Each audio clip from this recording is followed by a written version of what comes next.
don't know the circumstances of another individual.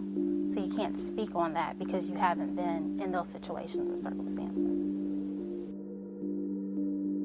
I think they start off in dark places, in places where they think they're not understood.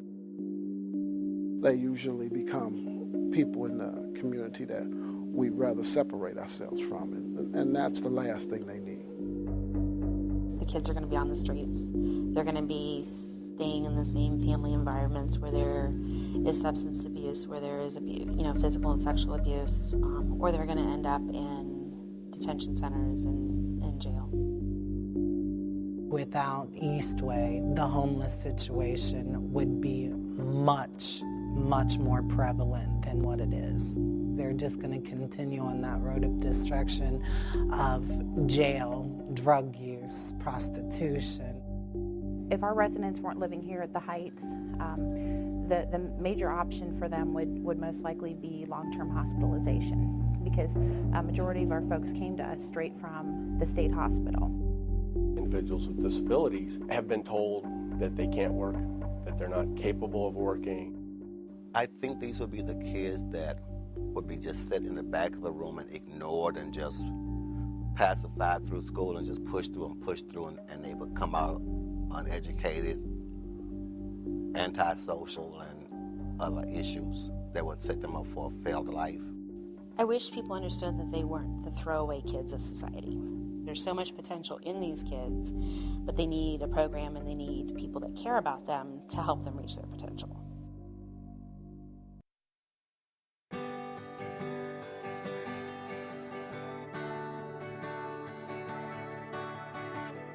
Eastway is the largest community mental health center in the Miami Valley.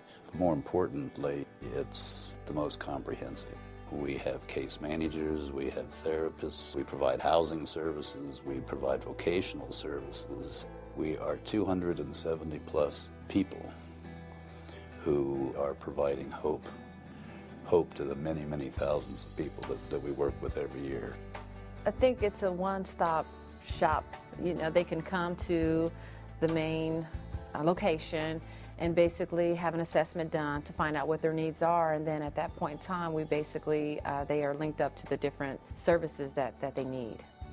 The Heights is a very unique facility in Montgomery County. Actually, we're the only one that I know of specifically that works with the dually diagnosed SMD and MRDD population.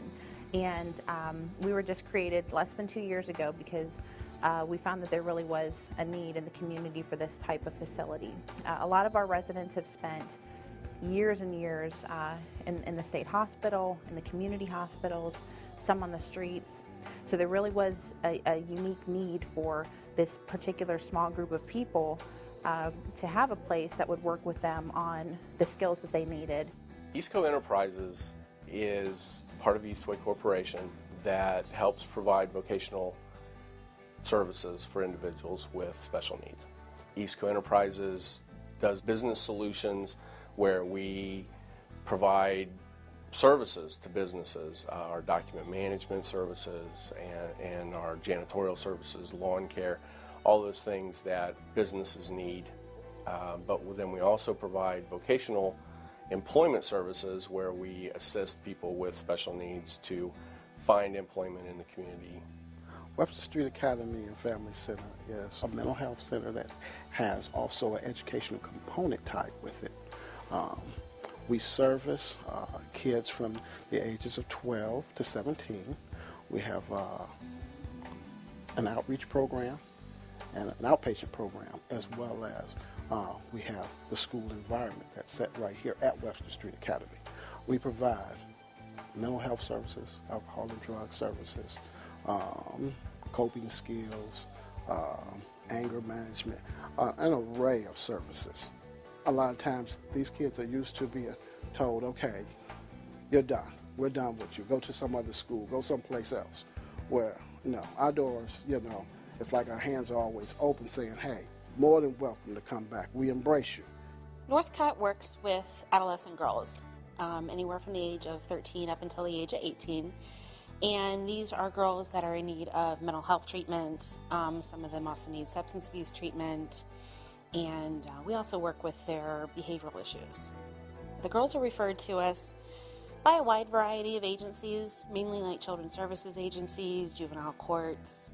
A lot of times they send them to residential treatment when other community placements, such as an outpatient program, isn't working anymore.